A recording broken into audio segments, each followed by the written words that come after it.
Good morning and welcome. Let's get underway. This is a special edition of Dentons Smart Cities and Connected Communities think tank.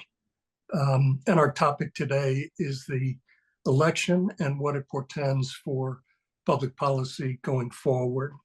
There's been a lot of joy for the Republican Party and sorrow for the Democratic Party in a remarkably polarizing election cycle. And it'll be very important to get everyone's perspective on what we can expect going forward. My name's Clint Vince. I chair the U.S. Energy practice at Dentons and also co-chair our global transportation and infrastructure sector. And together with my teammate, Emma Hand, I have the honor of co-chairing this Smart Cities think tank. We've grown quite a bit. We are now more than 800 thought leaders in roughly 80 countries around the world. We have assembled two spectacular keynote speakers, former members of Congress, Jeff Denham and Joe Crowley. They will speak more generally about policy possibilities, and then we will have a panel that focuses more on energy and environmental policy suggestions going forward and issues. Our panel has some deeply experienced experts in public policy, and they also happen to be very dear friends of our firm. To introduce our keynote speakers and moderate the panel today is Linda Willard. Linda is the executive director of our think tank and also a guru for public policy in our energy practice. She served for a number of years on the Environment and Public Works Committee of the Senate, and she's a wonderful member of our team. So Linda, I'm going to turn it over to you now. We'll get underway. Thank you, Clint. Yeah, and I'm not going to spend much time because I want to hear from our esteemed former congressman and who I'm proud to say are both colleagues. Let me start by introducing former member of Congress, Jeff Denham, who is currently a senior policy director at Dentons, and represented Central California's 19th and 10th districts between the years of 2011 and 2019. Also served in the California State Senate and served with distinction in the U.S. Air Force as well. Notably was there 8 years ago when we had Trump 1.0, the first 2 years of the Trump administration, so can speak to that. I also want to introduce Joe Crowley, former member of Congress who represented the Queens area of New York, the 14th district for 20 years, from 1999 through 2019. He was a member of the Ways and Means Committee and was the chairman of the Democratic Caucus. Also served in the New York State Assembly and is also a senior policy director at Dentons. Congressman Denham, let me start with you. You can see this election through the lens of history, but also looking forward. I apologize for the sirens in the background. And just give us some insights to kind of your thoughts in the wake of, we have a Republican majority, definitely in the Senate, highly likely in the House, although the margins are a bit tighter as compared with the time that this happened last in 2017. So just wanted to hear your insights today about kind of what this means going forward. Sounds good, Linda. Thank you very much. First, let me start on some of the things I think Joe and I really agree on. He and I did many of these leading up to the campaign. We kind of did a play-by-play each week, even early on before the Biden-Trump debate. And we kind of gave our thoughts and looking at polling from both sides of the aisle to really kind of give an idea of where things were going. And obviously, we always felt that the Senate very much leaned toward Republicans. Everything just lined up for Republicans with Joe Manchin leaving and Sherrod Brown and Tester, both in very red seats. Things were looking to go the Republican way. Some of the surprises in the Senate, at least, Pennsylvania, I thought we would have had a more difficult time. I certainly thought that in Ohio, Sherrod Brown was going to be very close. My Republican colleagues in Ohio would not have been surprised had Sherrod Brown pulled that one out. But I was also surprised that if President Trump was going to sweep all of the battlegrounds, that we wouldn't have had more opportunities. Many of our candidates, Wisconsin, Michigan, Arizona, and Nevada, ran pretty far behind the top of the ticket. You really can't afford to do that if you're looking to win statewide. And then in the House, I would say Joe and I both very much agreed that the House was always going to be difficult, that there wouldn't necessarily be coattails, and New York Republicans were going to lose seats, and most likely in California. Well, as we sit today, we have picked up 4 seats in the Senate, leaving us at 53, and I think we're probably going to have about a 3 to 4 seat majority, maybe a 5-seat majority in the House, which is going to be very tight. So I looked at this election not as a red wave for Republicans. I think Republicans really need to govern and show that they can govern. But really, I agreed with CNN and MSNBC when they called this a mandate for Trump. I did not expect Trump to win the popular vote as big as he did. And 312 electoral votes is very impressive. I think that he does feel like he's got a mandate, and he's moving very quickly to put his administration in place. Thank you. Congressman Crowley, you were there at the outset of the first 2 years of the Trump administration, serving in Congress in the minority, albeit the margins were a little bigger. And so give us some insights from that perspective about what you experienced, but also kind of looking forward, what your predictions are in this 119th Congress with the Trump presidency. Thanks, Linda. I think there's a lot to unpack in terms of what failed in terms of the Democrats, in terms of message and in the inability to inspire folks who had voted for Obama and for Biden that now felt compelled to vote for Trump. There were certainly folks like that, and I think there's a lot to unpack there. In terms of the difference I see in 8 years ago in terms of Trump's first term, firstly, he was new to Washington. He would profess himself he didn't know much about how things operated in DC. He was surrounded by a lot of folks that were recommended to him. Many people felt that they were there to maintain the guardrails, in many respects, keep him in check. Many of those same folks who were appointed in the first term actually would not endorse his reelection, which was remarkable. I think it was some 40 people that had served within the White House that recommended he not be reelected, but be that as it may, the American people saw it differently. And then I think also the fact that you were dealing with Speaker Ryan and Majority Leader McConnell in that first term, in the first 2 years, 2 well-established and placed speakers, albeit Ryan had some issues in terms of the far right within the caucus, was fairly in charge of his conference, and was fairly independent, I think, as well. Had been critical, I think, from time to time of Trump, certainly. And I think McConnell the same way. There was no love lost between McConnell and Trump, and McConnell had maintained a pretty strong, powerful hand. What they were able to do was deliver for the president, especially on tax in those first 2 years. You saw the Trump tax bill go through in 2017. That's now up for renewal here. I think the difference here is that Speaker Johnson, as well as, and you have more chaos within the Senate in that they have no established leader yet, and Trump may actually play. It appears to be gearing up to play within that leadership contest.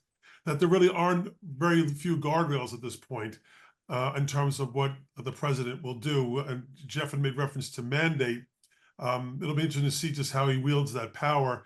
In the Senate itself, the notion idea of having appointments during recess appointments, and basically giving the president whatever he wants without much background investigation, things of that nature. It'll be interesting to see just how the cabinet develops, as well as other appointments to the administration. We see it already in terms of the intimation. I think Rubio, a lot of folks think that as a pretty, steady appointment in terms of Secretary of State, but it'll be interesting to see just what the others are moving down the road.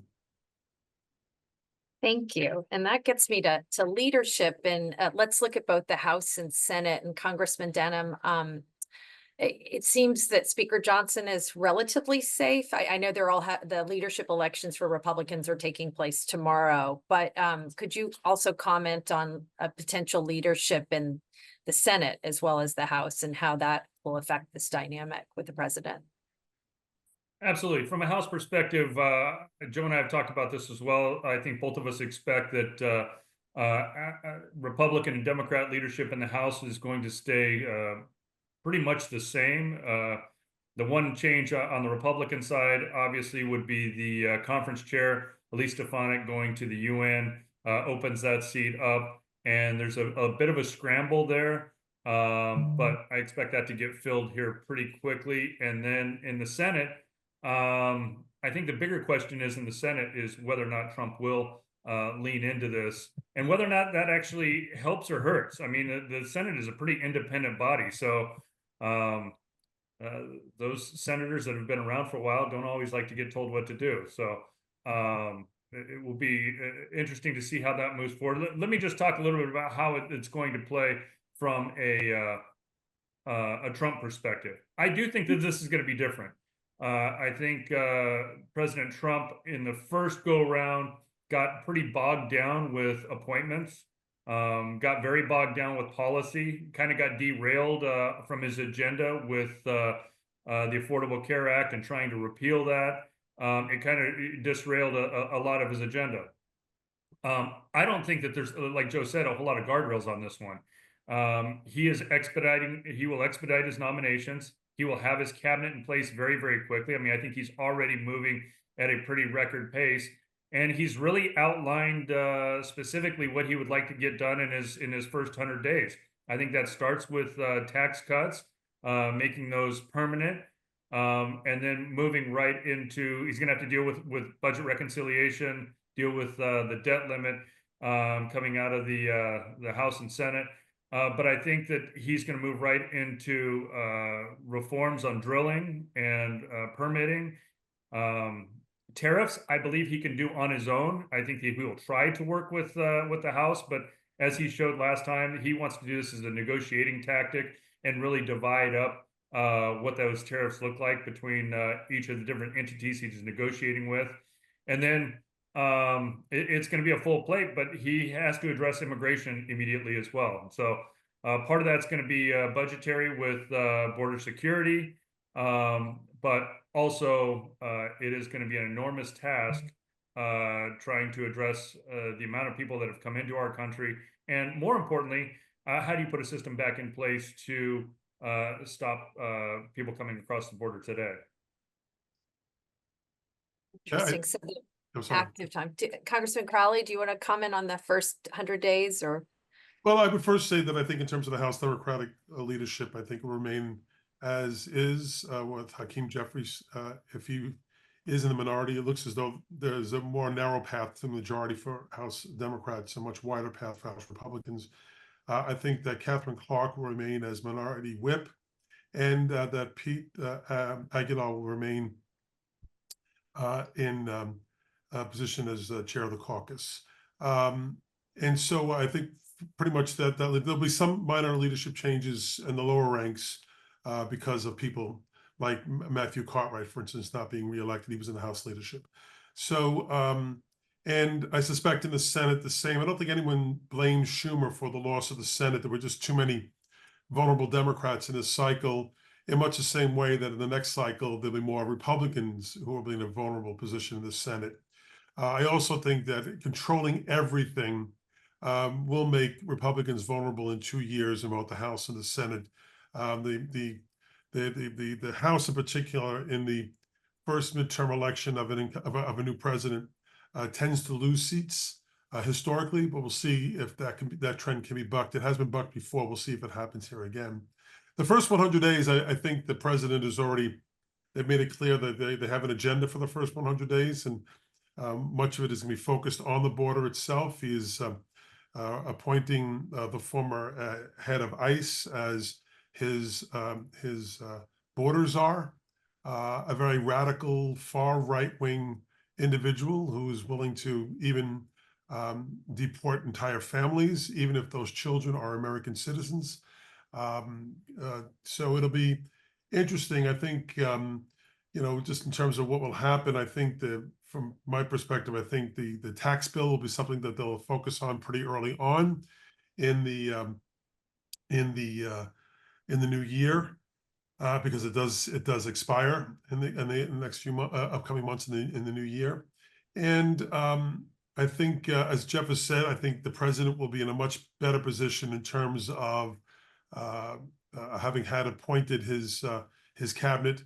Will have very little, if any, resistance from the Senate in terms of any appointments, it appears.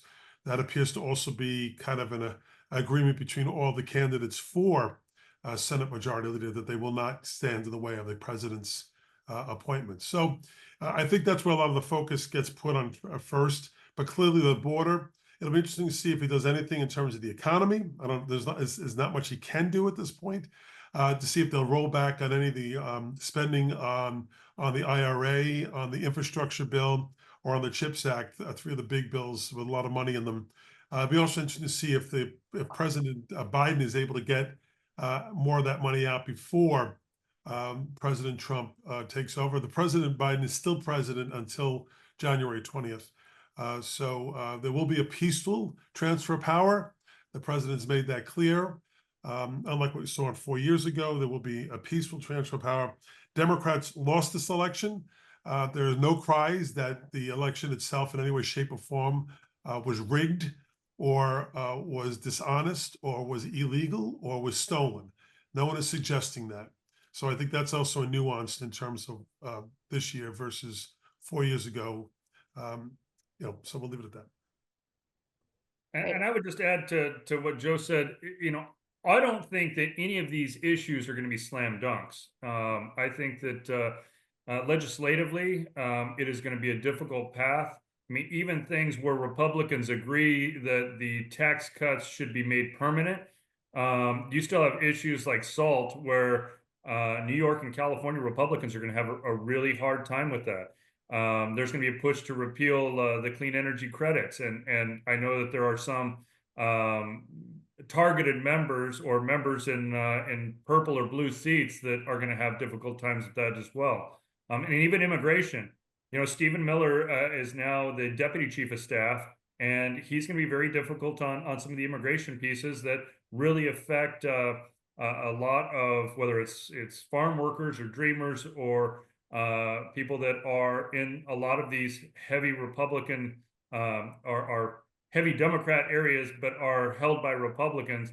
It's really going to put a number of these Republicans in the hot seat. So some of these issues that are going to be done legislatively are going to be a challenge. And I don't expect, especially in the House with very tight margins, that they're going to get any help from very many Democrats. I mean, these are going to be very partisan bills, and the first 100 days are going to be very trying on some of these issues.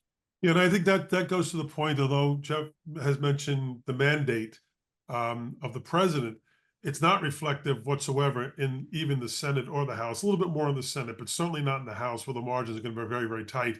And even passing continuing resolutions and budget bills, for instance, are going to be very, very difficult for Republicans to do without Democratic support. And that will come at the chagrin of the president, I think. But we'll see. It's just a ways to play. But I think Jeff is right. I think Trump looks as Republican members of Congress as his assets. And the fear of their being dislodged because they anger him is going to be juxtaposed with their constituents, who like some of the things that were in in many of these bills that were passed by Democrats. I think he's right in terms of SALT as well. That could be problematic. It was Trump who eliminated SALT, the reduction of state and local taxes, from federal taxes. So I think Jeff is right in that regard. It's not going to be, as much as there's a so-called mandate, how it actually comes to fruition is not really clear at all. I don't think it's as mandatable as Trump may think it is. So to that point, question for both of you, to kind of tie everything together. With the margins so tight and the difficulty in enacting legislation that may be fully what Trump wants, what do you think are the things he can do that will be most influential going forward? Is it judicial nominations? Is it an executive order? What do you think? I do think executive order is going to be a place where the president will have some effect in terms of directing folks at ICE in terms of what their priorities will be. It'll be interesting to see just what happens in terms of the promise to expel 13+ million people who are here undocumented. How that will happen, and whether it actually will take place, whether these folks will be deported. It'll be interesting to see just how that does come to fruition. But I think much of it will be done through executive order to undo much of what President Biden has done in terms of executive orders. I think the president will use some of his executive orders to reinstate his vision in terms of the border itself that were undone. Some of them were retained by Biden and some of them were undone by Biden to further, I think, shore up the border. I think that's going to be one of the first things he does. Congressman Yeah, and Denham? I do agree with a number of the media outlets that called this a Trump mandate, but that does not mean it is a Republican mandate. And I think Republicans in the House are going to have a challenge. Again, I think the Senate, being a more independent body and having a higher majority, is going to have a little more free will as they deal with issues. But I expect President Trump to put his thumb on the scale when it comes to the House. As he did before, I expect him to come to the House often and even invite members to the White House often. But I expect him to interact with the House quite a bit. Now, with that being said, I do believe the first 100 days, just like last time, but probably even more so this time, will be a lot more executive order. The things that he can, that were put in place by President Biden by executive order can be undone by executive order. So I would be looking at a lot of those issues first on some of the emissions issues, some of the things that were done outside of legislation. Certainly when it comes to immigration, he put policies in place that President Biden took away that are going to go back again. And tariffs, I think, are going to be a big negotiating point that is going to frustrate some members of the House and Senate and make life difficult. But President Trump has already proved that he could do some of that on his own without going through extensive trade deals. So I would expect much of that to be moving forward quickly. The cabinet positions, it's amazing to me how quickly he is filling a lot of these cabinet positions. So I really think he's going to hit the ground running. And then lastly, I'd pay attention to Ukraine. I think that there is going to be a push very, very soon to get some type of agreement there. Obviously, if this next budget bill does not include more money for Ukraine, then things are going to tighten up after a very cold winter. And I would expect to have a negotiation that brings some kind of terms there. If I could just add just a couple of things. One thing is, I think the appointment or apparent appointment of Lee Zeldin to the EPA is an indication, I think, of they're moving towards deregulation further when it comes to environmental issues, when it comes to drilling. I also think you'll see the same thing in financial services, although that's not as clear in terms of where he's going with Treasury or the SEC. Some of these things have terms. SEC chair has a term limit. So does the FBI.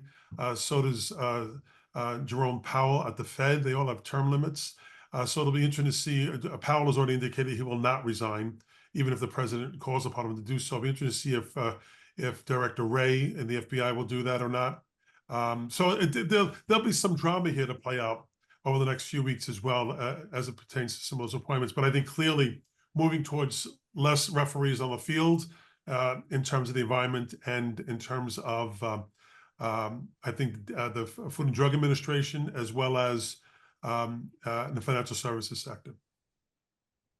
Interesting. Well, we are approaching the noon hour, and this has been really an interesting thing. We're, Smart Cities is focused on technology and as well as the energy transition. And our next panel will talk to energy.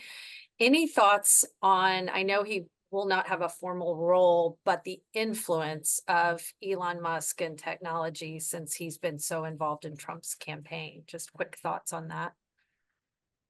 I would not expect him to be part of the administration. Correct. They have pretty stringent guidelines on your investments and recusing yourself from things. So I do not see him necessarily becoming a specific member of any position, but streamlining government efficiency, having a new role that is not a confirmable position, something that's more of advisory. I do expect him to be weighing in on that. Everything from Space Force and some of the things that Elon has done with rockets to something that's very important to smart cities. There is a lot of new technology out there, from drilling to all of the new technology around car movement and truck movement and autonomous vehicles.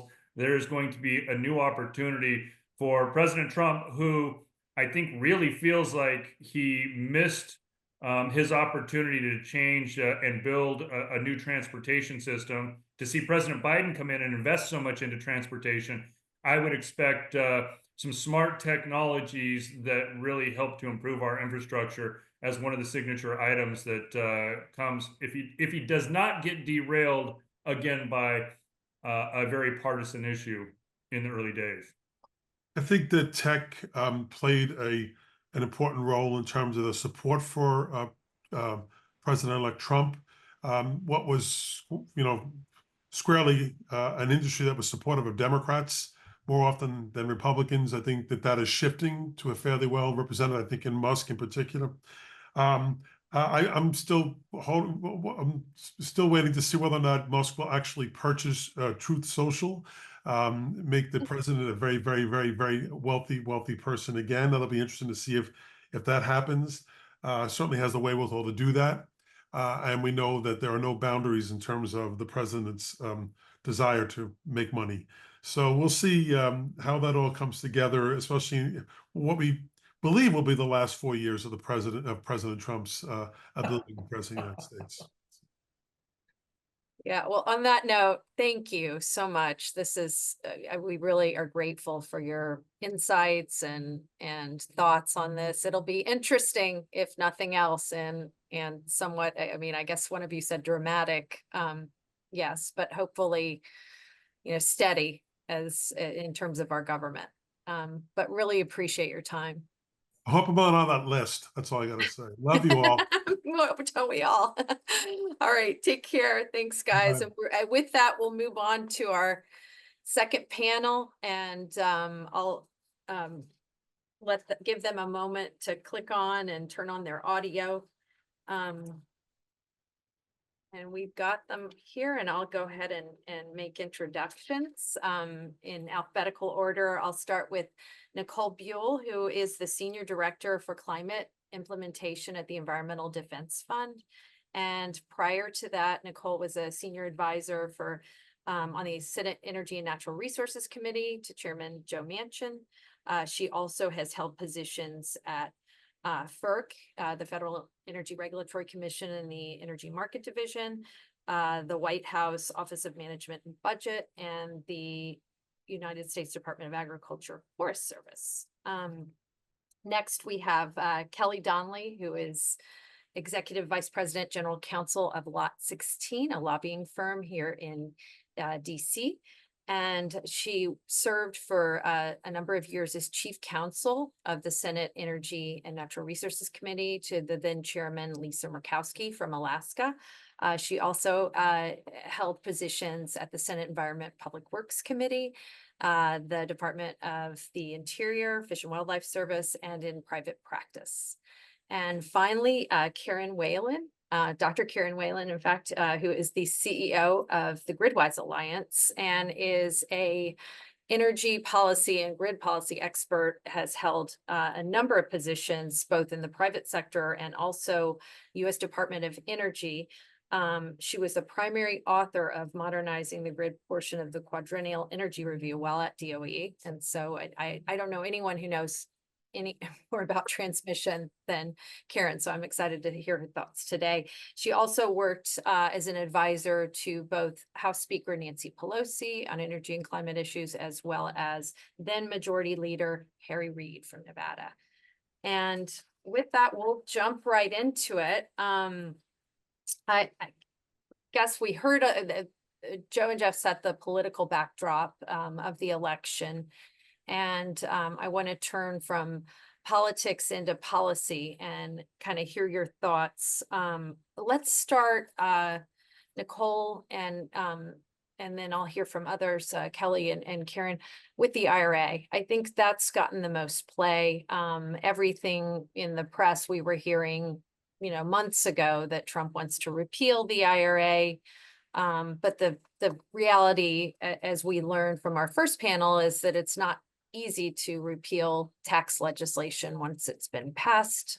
And there's a lot of support for many of these projects, which are in red states. So Nicole, can you speak to the IRA and kind of what you see might be playing out with the provisions in the IRA? Yeah, definitely. I definitely think that it's really important. There'll be a lot of focus on protecting the IRA as well as, the bipartisan infrastructure law, because they have made a lot of progress in improving human health, lots of jobs and economic opportunities, as well as the advances that we've made for climate. And so I know that there's been risks to, or discussion about the risk to the funding that still remains available. From what I understand, over 2/3 of the funding that is available to go out has been made available. And I anticipate that the Biden administration will continue to do more to get further funding out the door that has been announced and made available for those grant competitions. The tax credits are absolutely where a lot of the discussion is, and how stable those may be. As we talked about before, it is very difficult to overturn congressional actions that have happened. And as was said multiple times, there is increasing bipartisan support for those provisions. I think the numbers I've seen is 4 times the investment that sparked from the IRA has gone to red Republican districts. And so I think there was a letter in August from 18 congressional Republicans expressing support for some of the tax provisions. So there's a lot of different things that I think are playing into making, particularly with the Congressman Denham pointing out the probably slim majority margins that will exist in the House, overturning the tax credits, I think will be really difficult given the widespread benefits that I think we've been seeing across the board. Kelly, I'll turn to you. What do you think is going to happen with the IIJA spending that maybe hasn't gone forward as well as the IRA?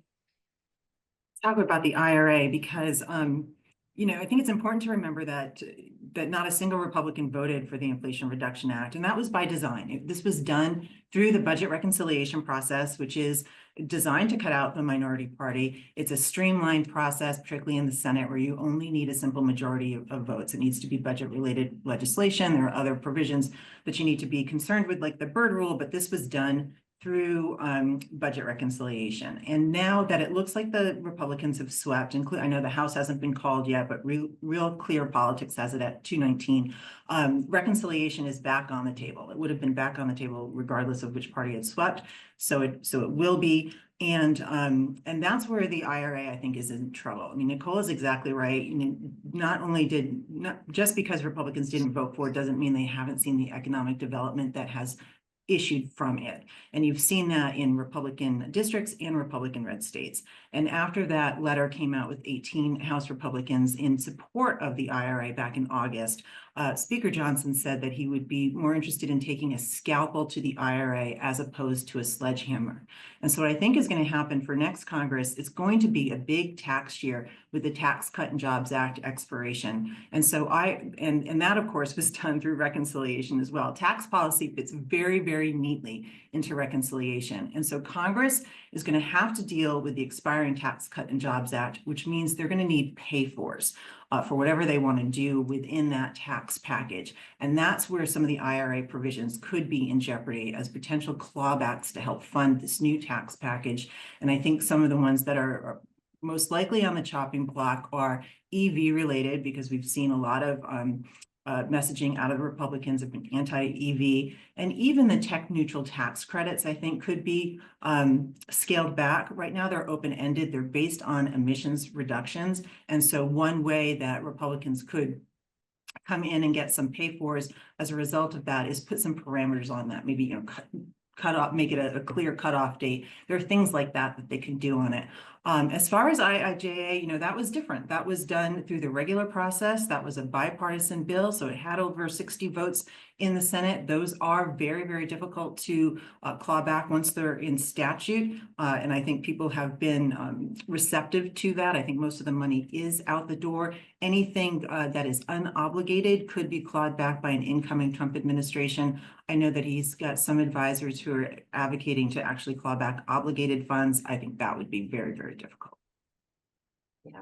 And Linda, Karen, can I add one, Oh, yeah, just one please. additional thing to it? I think one thing that I hadn't mentioned before that I think it should be part of the discussion, particularly if the tax credits not come up for pay-fors, is just the benefit for global competition that comes from the IRA tax credits, and how much there have been other countries who have really started to take more of a lead in some zero emissions technologies. And so we do risk US competitiveness in some of these technology areas if we don't continue to incentivize our maturing and growth in those areas, as well as Kelly mentioned the tech neutral tax credits. I'm sure this is something that Karen could probably talk a lot about, is just the increasing load growth and the demand for new energy generation, and how we really need to be deploying additional resources to meet the demand where it's going. So clawing back those as well, I think would be really challenging for electricity prices, reliability, and things to that effect. Thank you. Well, speaking of reliability and prices, and I wanted to ask Karen about sort of your take of Trump at one point had mentioned lowering energy prices or cutting everyone's energy bills in half, which is probably not possible in any way, as great as that sounds, as great a promise as that sounds. But could you provide us with some insights on, the grid and how important transmission funding is, and how you see that? And we'll get to permitting reform later, but right now, just on the federal government's commitment to grid resilience and where you see that going with the new Congress and administration. I think that our members who are utilities, transmission owners, transmission operators, equipment manufacturers, don't necessarily see that financing is an issue for transmission, for building new transmission, that it's really the permitting and siting issues around transmission. That there are some issues around who's going to take the first risk in paying for new transmission, and how you work on offtake contracts and things like that. But there is a lot of money out there that would go into building new transmission if there were more certainty on the timeline between a commitment to invest in new transmission and the time when you actually have completed construction. I think that when we start talking about electricity prices, it's just like gas prices. The levers that the federal government have are limited, and a lot of the electricity pricing issues happen at the state level, and it's hard for me to see really what the Trump administration can do. Obviously, the FERC, the Federal Energy Regulatory Commission, is a big player in transmission pricing, but there the makeup of FERC is not going to change for 18 months. The chairmanship will I'm sure change, but I don't see the makeup of the or really, I'm not sure how much the agenda is going to change. And One thing that I think is important, and we can get into this more, is to understand that even if the Trump administration wanted to remove the clean energy tax credits, even if they want to discourage solar, the reality is that right now we're adding more renewable energy to our resource mix every month because it's the cheapest and fastest way to bring on new capacity. So I don't see that changing in a Trump administration. And in fact, I think that with the growing load coming from data centers and domestic manufacturing and electric vehicles and other things, that the only way to meet that growth in the short term is going to be with a mix that includes a lot of solar. So I think there are drivers beyond what the federal government levers are able to affect. That's reassuring from the standpoint of clean energy. So to term Nicole's former boss, will continue to be in an all of the above, but really all of the above with both renewables and fossil fuels. And speaking of kind of the balance of those things, I do want to focus a bit today on something that an issue that might come up in the lame duck session, which is starting today and will go likely through mid-December. And that's energy permitting reform, which seems to be a bit stymied along, jurisdictional issues. How much is the federal government going to be involved versus states and states' rights?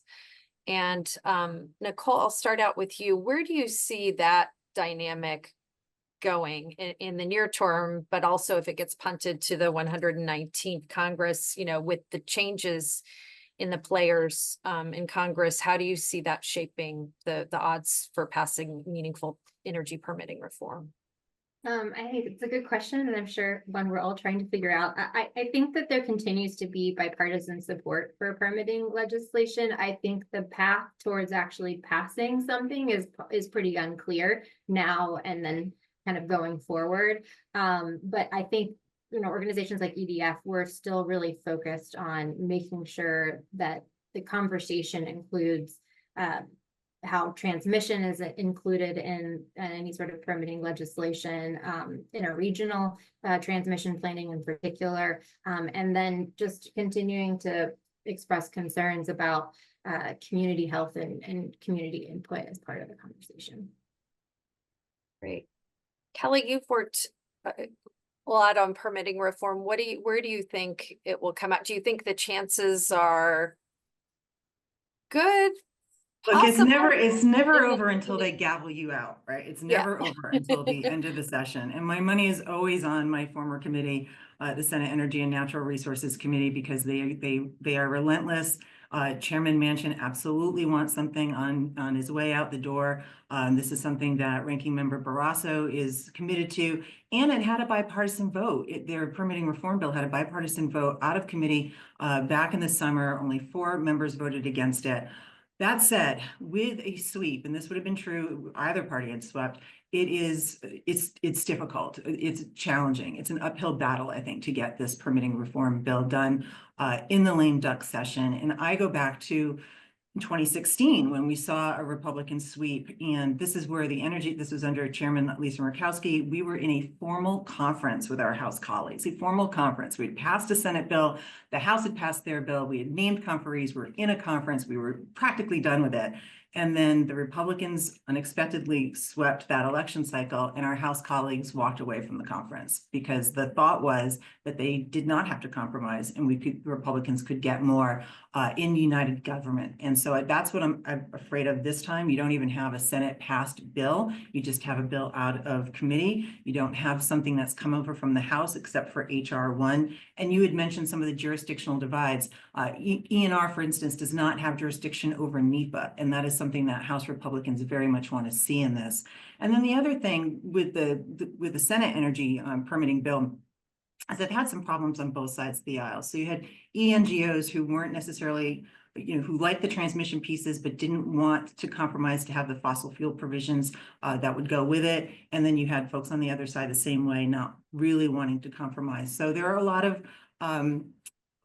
there are a lot of things stacking up against this bill, but again, it is not over until the 118th Congress is over. I guess one other thing I would point out is they need a vehicle. This is something that can't pass freestanding. I don't think the NDAA is viable, and we'll have to see what Congress does with either a CR or an omnibus to get the government funded at least through the end of this year. Interesting. So Karen, any thoughts to add on permitting reform and prospects given? Well, I think that if you look at the historic divide between the Federal Power Act and then state authority, it's not just the Federal Power Act, it's other siting issues as well. It's hard for me to see how a bill with a significant change to who gets a say in the siting decisions actually passes with full red and blue support, given that so many red governors will likely oppose a bill that really strips them of the authority to have a say in the siting decisions. So that's always been a rub, and I think that to really truly fix the siting and permitting, you've got to address that the federal versus the local decision making. And I mean, we even have backstop authority right now that the federal government has been, and both administrations has been hesitant to use because it will create blowback in the states. And so that's a really tough issue that I am not sure how it's going to get worked out in Congress and with the states. Is it an issue? I guess there aren't the margins though that could be forced one way or another. I mean, that's never a great way to do anything, but with I don't think the Republican margins are even high enough to force a more state-oriented permitting reform bill. I just do any of you see that ever happening in this Congress, at least in the 119th? Well, I guess I would just point out that both Barrasso and Lee voted for the Senate energy permitting bill that did give federal plenary authority to FERC for siting. So they were willing to do this for lines that were in the national interest, those high capacity lines. I think one of the problems with the transmission provisions right now is the public power is against it. They do not want to be FERC jurisdictional. That's considered an existential threat for them. And that's something that Senator Lee had an amendment for at the markup that he just didn't offer. But it's an issue out there and one that he's aligned himself with public power. And, on the other side of the aisle, Wyden didn't vote for this bill, but he is also supporting public power on this. And so is Senator Cantwell. So it's got issues all the way around. For the House, I think if they'd had some NEPA provisions into this package, they could maybe get to yes. But again, I think with the united government, the ability or the desire to compromise is not going to be there any longer. And I think another issue that's been raised is this jurisdictional issue within the committees at in the House and Senate. And when you look at and we did this in the quadrennial energy review where we had a whole section on siting and permitting, and you look at all of the different federal laws that have to be that are at play in siting major energy projects, and then you look at how the authorities to do the approvals, some stay with the federal agencies, some get passed down to a state agency, some then have more local implementation of those provisions. It becomes incredibly convoluted. And I used to have a diagram on my desk that I call the chutes and ladder diagram about all of the different parts of the approval process. And we noted that there were conflicting and sometimes overlapping statutes beyond NEPA and the Clean Water Act that really make the approval process very complicated at the federal level. And then you layer on the state approvals.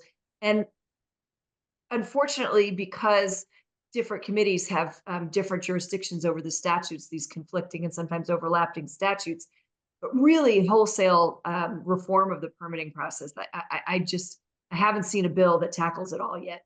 And I think maybe what we're going to have to do is just these kind of incremental approaches, because we were all saying here we don't see much of a political path forward for significant reform in the near term. I think that's what I'm hearing. Yeah. Thank you. Well, on that note, let's take it up to the, 20,000 foot level. And with AI and data centers and unprecedented demand from kind of things going electric, more electrification, we don't have enough generation. We need to bolster transmission. How do you all see, and feel free to jump in, the interplay of increasing generation plus increasing the interconnection online? So do you see, Trump has said, you know, his mantra is drill, baby, drill, but we really need everything we can dispatch right now until we figure out enough efficiencies to make what we have go further, because the demand isn't letting up. And in fact, the demand is mushrooming, it seems, through AI and data centers and crypto mining and other things. So just speak to kind of the big picture. If I'm, you know, looking at investing in a renewable energy company or doing something, are all forms of energy a safe bet right now, given the political climate? Or I think so. And I think what you're going to see is, you know, I was on a panel with Pedro Pizarro, who's the CEO of Edison Electric and out in California, and there are probably no utilities, you know, like the California utilities that have embraced an investment strategy that takes into account carbon emission reductions.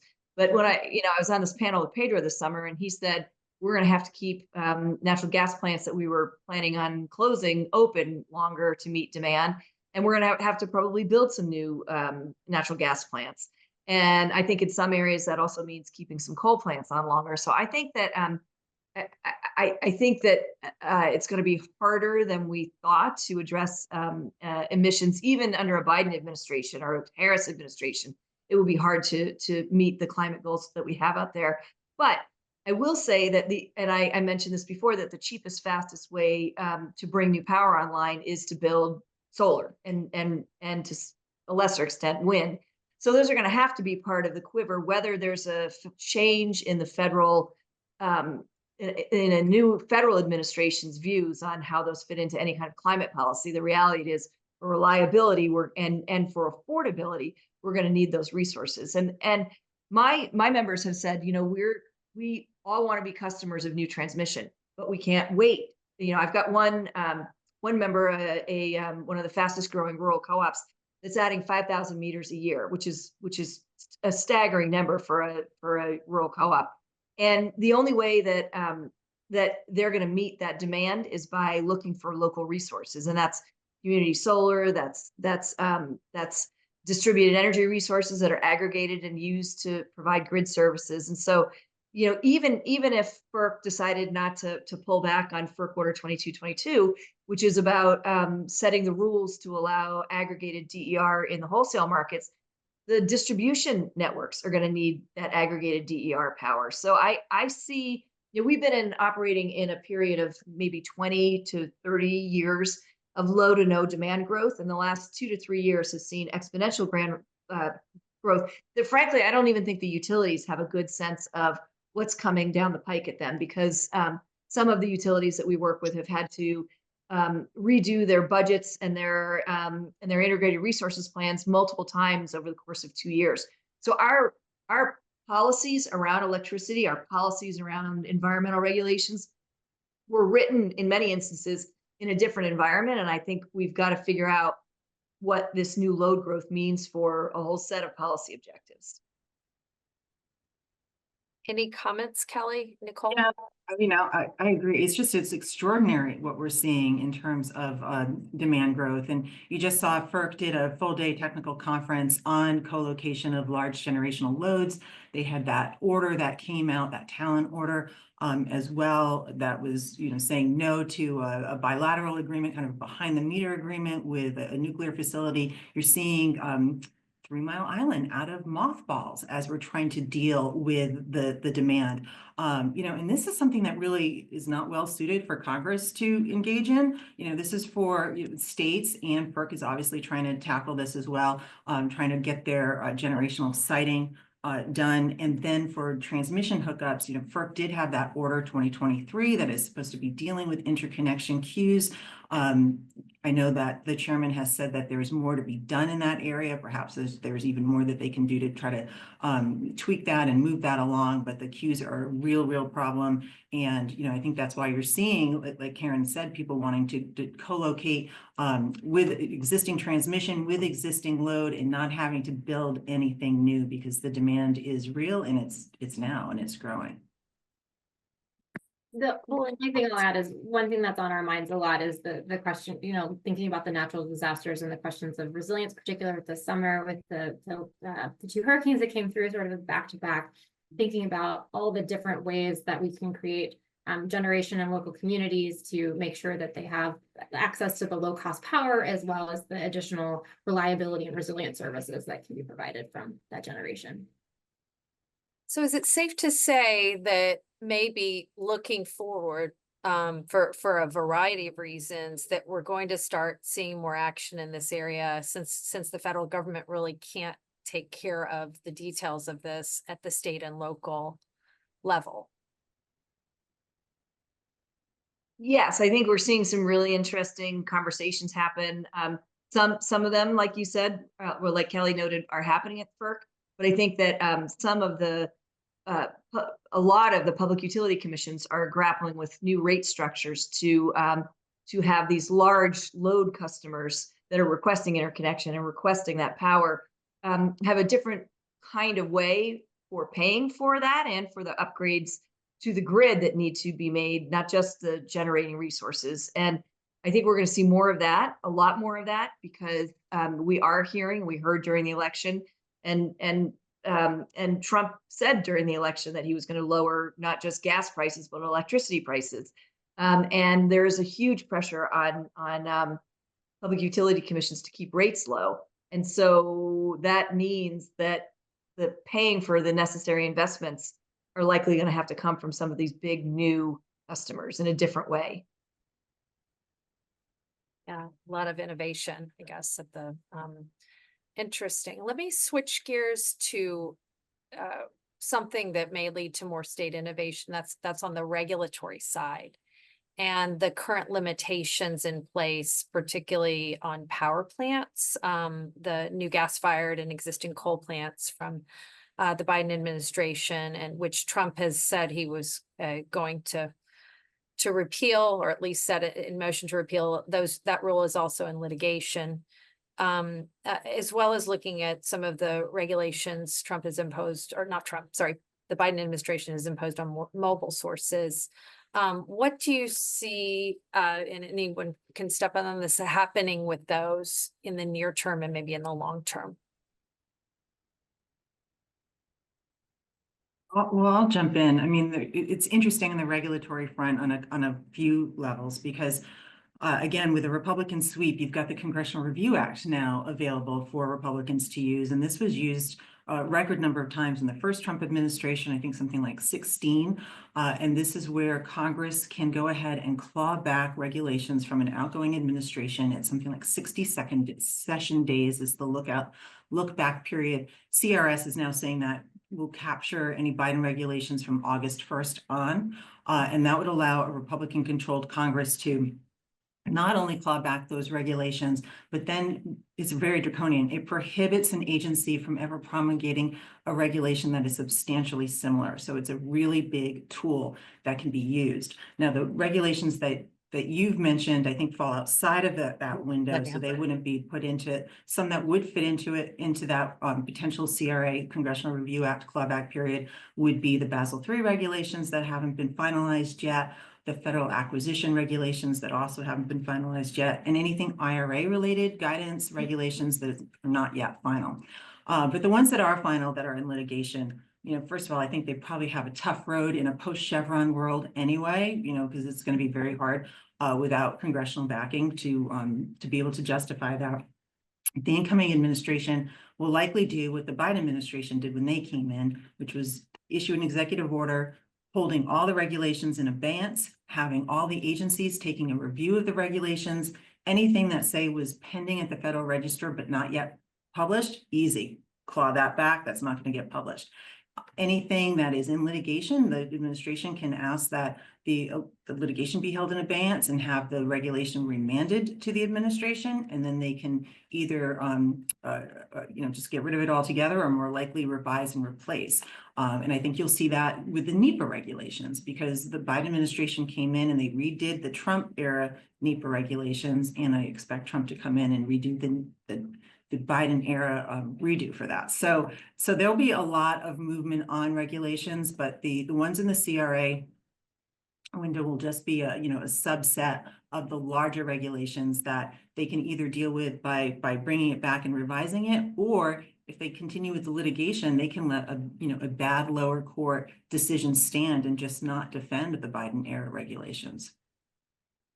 I'll note one more thing that it's not necessarily regulatory, but we've mentioned a few times the difference between the infrastructure bill, the bipartisan infrastructure law, and IRA, and the bipartisan infrastructure law was multi-year appropriation.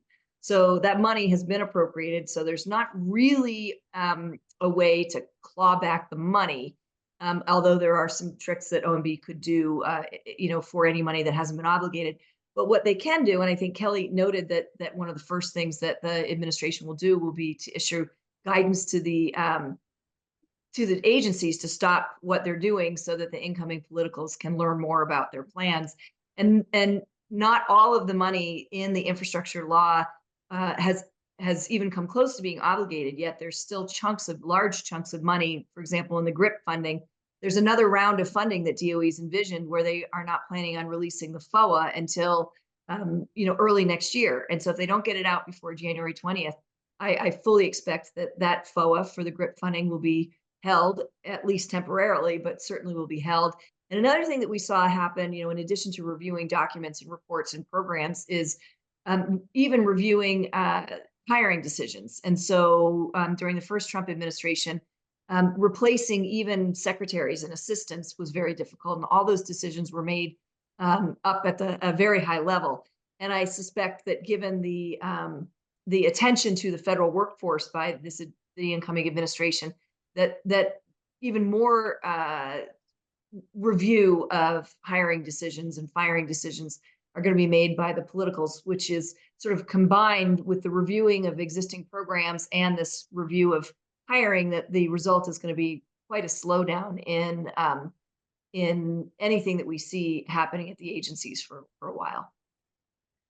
Real quickly on the GRIP funding, if it's held, just for our viewers as well who may not be as familiar, what will then happen if it's already been appropriated and held? Is it kind of use or lose? Does it eventually disappear, or is it just held indefinitely? Well, I think it could be reprogrammed. Okay. But I actually I don't. There would have to be action to remove it from something else at DOE. In fact, what has happened at DOE in the past is that because DOE has multi-year appropriations, when there's a government shutdown, DOE is one of the agencies that generally can stay open longer because it's got multi-year appropriations. But there are limitations on how much the government could reprogram. I think I can't recall what the limitations for the infrastructure, but I think with the IRA, they can only reprogram 10%, or I guess reprogram with congressional approval, but otherwise can only move 10% of the funding to other programs. Interesting. Along those lines, DOE, by the way, is about $6 billion that they hadn't spent at all. oh, So it's a lot of money. I mean, that's Yeah. that's the total amount of money that went to DOE from the infrastructure bill is about 60 billion. So I mean, it's still, it's a lot of money still that hasn't been spent. yeah. There is. Along those lines, and with respect to, this is sort of touching upon the same thing. I know a lot of our clients have been interested in what's going on at the Loan Program Office and what the future of the Loan Programs Office looks like under a Trump administration. It's been very active under the Biden administration. Will there be a shift now that that Trump is coming into power? I think you can look to the first Trump administration and sort of how the the loan program office went under the first term, I think there was a pretty significant reduction in capacity, and I believe they only issued one loan during the Trump administration's first term. But there is significantly more available loan capacity now. I think upwards of $250 billion available to loan out under new programming as well. Previously, it was Title 17 innovative loan program. So for new technology, sort of first of their kind, there's additional funding for that, as well as for the advanced vehicle manufacturing program. And then there's also a giant bucket of funding for repurposing and reinvesting in retired energy infrastructure. So I believe there's a lot of opportunities to utilize that program in ways that would align with what I think voters are looking for in terms of economic revitalization in communities that are in transition. But we may also see how the program is used, what entities are eligible may be interpreted differently under a Trump administration than under a Biden administration. And what about those loans that have already been, if they've like conditional commitments, are they not exactly safe at this road if the money hasn't been let, sort of? I let the lawyers on the call know this better than me, but I would understand if they haven't been fully executed, there's opportunity likely to reevaluate those loans.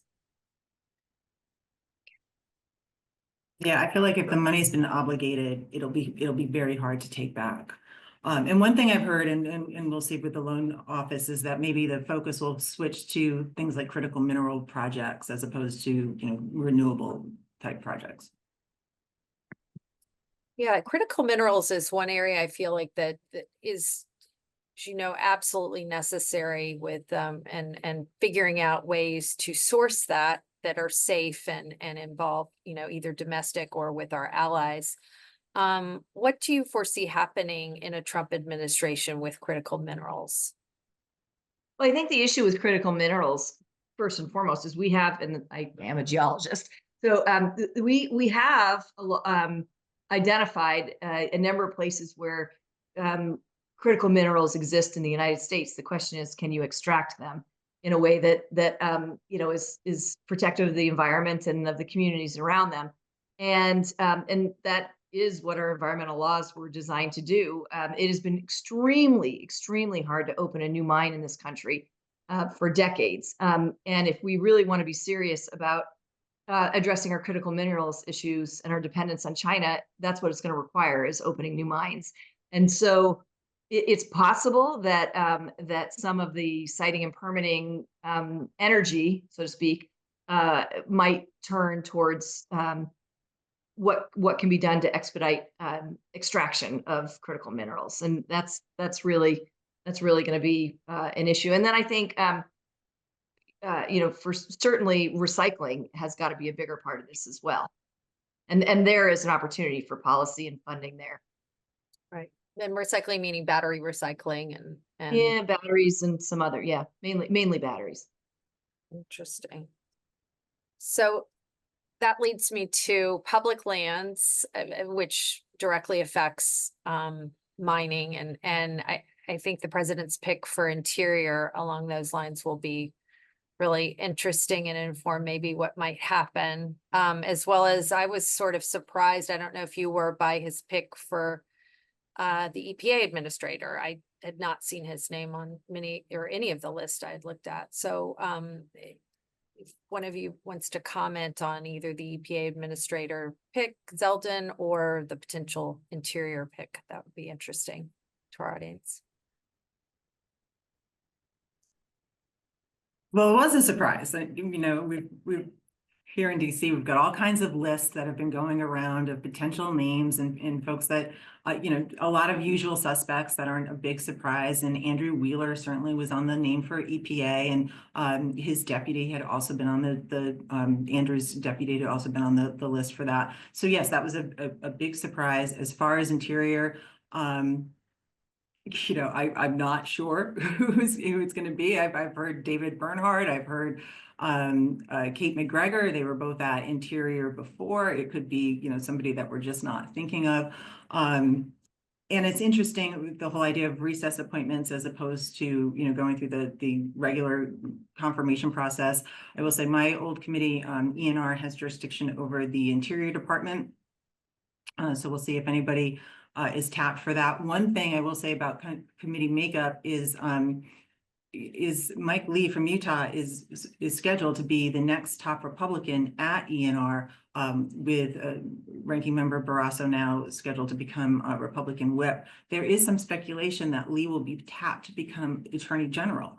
And if so, that would leave the open top slot for the Republicans, which would likely be filled by Steve Daines from Montana, which is very interesting. I feel like a Daines-Heinrich partnership at that committee could be a pretty productive one. But regardless, both Lee and Daines have a particular focus on the natural resources side of the ENR ledger.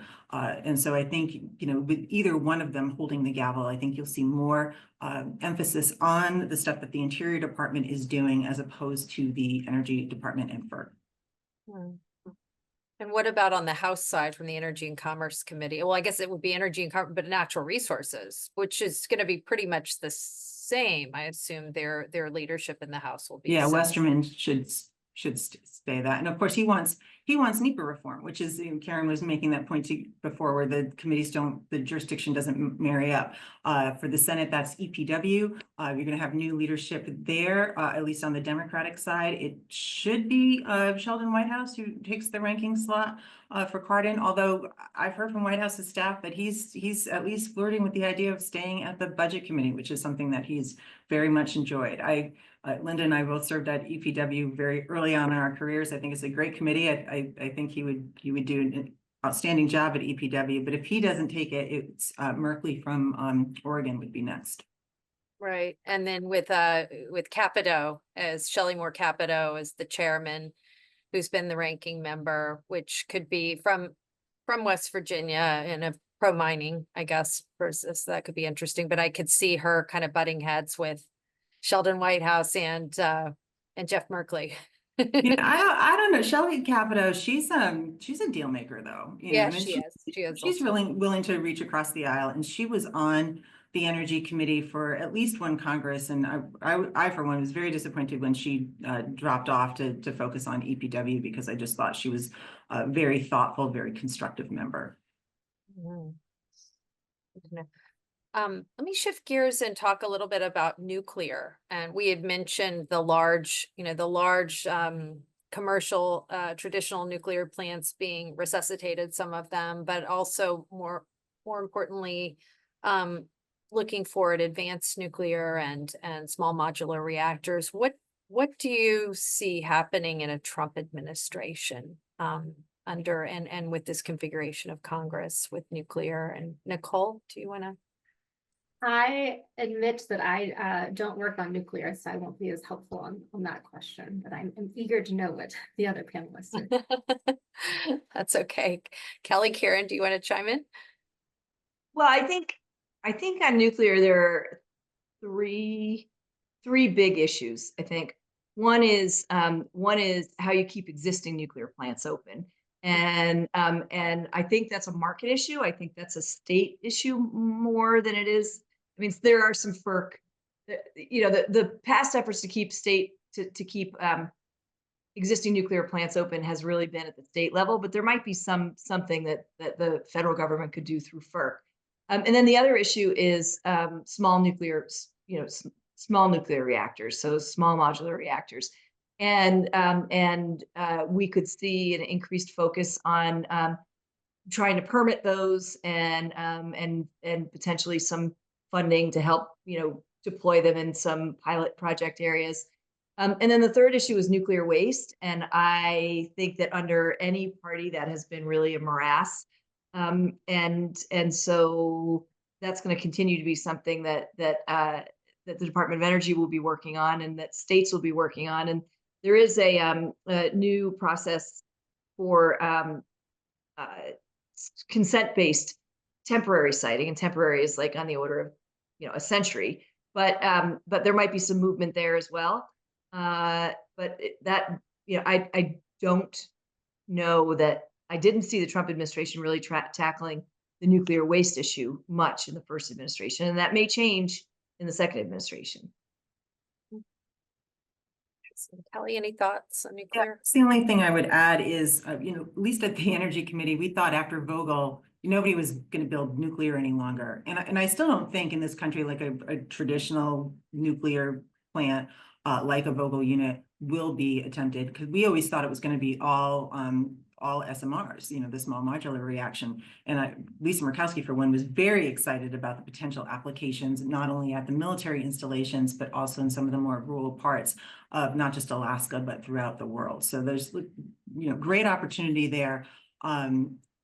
I think Karen's right. I have not heard much from the incoming administration of where they are, certainly not on nuclear waste. On nuclear technology, I'll just remind folks that the Trump administration 1.0 did try to bolster nuclear and coal in the marketplace through the Defense Production Act. That was something that they had sent to FERC through the Energy Department to ask them to consider using the Defense Production Act in the organized markets. And that was rejected by Neil Chatterjee-led FERC 5-0. So it was something that they did try. So I guess my point is, I don't think that they will try another market-oriented approach since the first one was unsuccessful. But I think we're going to see a lot, just from the growth of AI and the demand growth that is going to demand that some nuclear come out of mothballs and potentially accelerate the application of SMRs. Yeah, and also that behind the meter issue, Kelly, that you mentioned earlier, of how do you balance as a regulator protecting your customers and making sure that, and then also, but also addressing the extremely high demand of a hyperscaler like a data center. Yeah, and what does it mean for transmission costs for those that are still Who on the pays system? for the There's so many issues with this. Yeah, a lot that,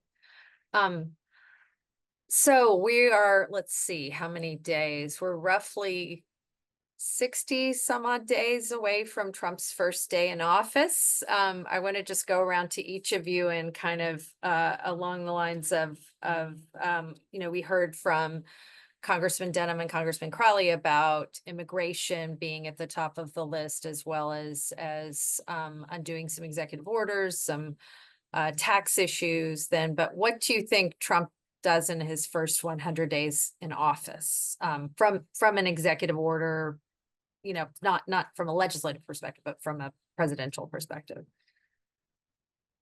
And whoever wants to start. Right. I'll start by saying I think he leaves the Paris Agreement. He did the first time, and he's threatened to do it the second time. So I think he will. And I also think he will lift Biden's moratorium on LNG exports. In addition to the executive orders on immigration, I think you'll see another executive order probably on trade. He might declare a trade emergency and impose tariffs that way, which I understand that he is able to do. And then I also think we might see some shuffling around within the agencies, like for instance, the Energy Department. Biden created the Grid Modernization Office. There's no guarantee, and every incoming administration does something like that at the agencies. So you might see some reshuffling of agency offices within DOE and other departments.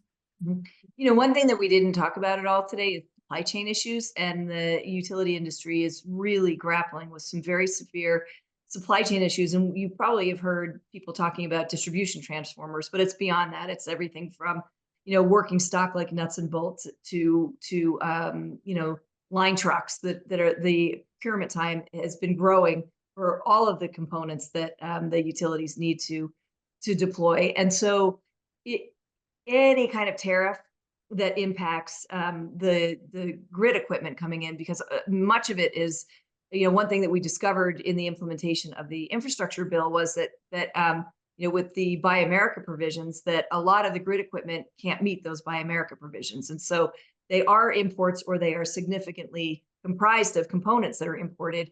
And any kind of tariff is going to affect the price of projects and the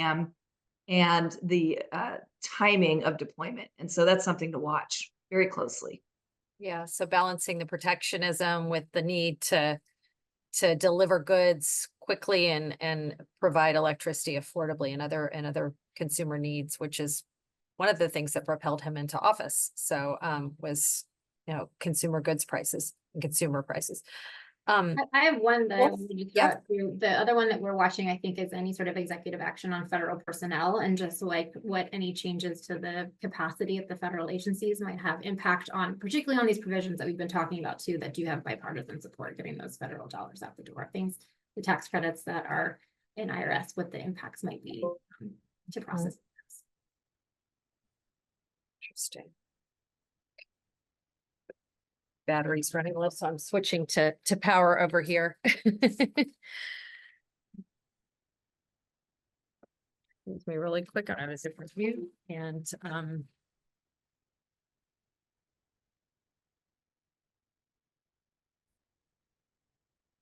there, so sorry about the momentary zip. So we have just a few minutes left, and I wanted to kind of go around and make sure we haven't really talked about natural disasters either. But just looking forward, I mean, I think I'm getting some to rehash what we've discussed, you know, that there are big changes afoot, but not massive changes. And the federal government can only do so much with respect to things like permitting reform and the sources of generation we have, given the needs that we have and the need to control costs. But just if we could go around and kind of add, you know, a 2-minute sort of summary of where you see things going in the next 2 years and potentially the next 4 years, but really looking at this Congress, Republican Congress and Trump going forward in the energy and the decarbonization space. And I'll start with Nicole, I guess. Sure. So I think just kind of broadly or specifically on the natural disasters angle is your question. Sorry. Oh, broadly, I Okay. just mentioned natural disasters in context that we didn't really Got it. touch on that, just like Karen had mentioned supply chain. So no, I more broadly beyond Yeah. energy generally. The thing that I've been thinking about recently is just looking at the election and what was on the top of voters' minds with the economy. And I do feel like there's a lot going on with, you know, climate and public health and just our environmental space that directly ties to those interests of consumers. And so I do still feel like we're going to see a lot of where with the natural disasters, the rising costs of insurance, what we need to be doing in that space, bringing down the cost of electricity for customers. I've said a couple of times about competitiveness. We touched on regulations earlier, and I think some of the risk of overturning or rolling back the regulations is looking at the momentum of where industries are already going and how we maintain our competitiveness. So like thinking about the methane regulations that are on the books. I know we're one of the biggest exporters of natural gas to Europe, and they have regulations now looking at the methane intensiveness of the imports into the EU. And for our industry to stay competitive, we need to be thinking about our methane intensity and how the regulations can help advance our companies towards that to stay internationally competitive. So I think the things that I see are really looking at the costs to consumers for what they're dealing with on a daily basis, making sure that they have available and resilient and reliable electricity. I think those are kind of the things that we see as opportunities for climate to still be a very significant part of the conversation, because climate is the same solutions that we're looking at for climate are delivering the solutions for what the voters are looking for as well. Kelly? I think you mentioned insurance, and I think that a lot of regulatory work for the insurance industry is done at the state level. But I do think that given the problems that we're seeing with areas that have been right in the line of fire, so to speak, for climate-related impacts, the insurance industry is making some announcements that are pretty tough on the average person. And I think whole states like Florida that Trump cares about are having issues around insurance. The flip side of that is liability, wildfire liability, and who pays for climate-related wildfires, and the utility industry. What keeps the utility executives open, awake at night is those liability issues around wildfires. So I think that if there is going to be something that Congress does besides approving disaster-related funding on a kind of disaster by disaster basis, looking at some of those structural issues around insurance is may be something that a number of red states want Congress to take action on. Well, I guess I'll note that we still need to fund the government after December 20th, and that'll either be in a continuing resolution or it'll be in an omni. I'm starting to hear it'll be more continuing resolution, maybe into March. But the point is that Congress most likely needs to do some kind of natural disaster supplemental funding this Congress, this lame duck, before we get into next. So that's one thing. And the other thing, I guess, is just important to remember. I think what you're going to see from this administration is an all of the above energy policy. It is not going to be focused on climate change. Climate change is not religion for Republicans. That doesn't mean they're going to be left behind. It's just going to be part of it. I also think, since reconciliation is back on the table, I do think you're going to see some oil and gas leases mandated in reconciliation. Those fit really well into reconciliation. We did it. Lisa Murkowski did it in reconciliation with ANWR. So it's been done before. So look for oil and gas lease sales in reconciliation. Great. Linda, we had very high expectations for this panel, and you exceeded all of mine. What an exceptional job covering a really broad range of vitally important topics. So special thanks to each of our panelists and our moderator. And we, on behalf of our audience, I just want to give you an ovation and expression of deep appreciation. Really great job. Thank you. And let me wish everyone a great day today.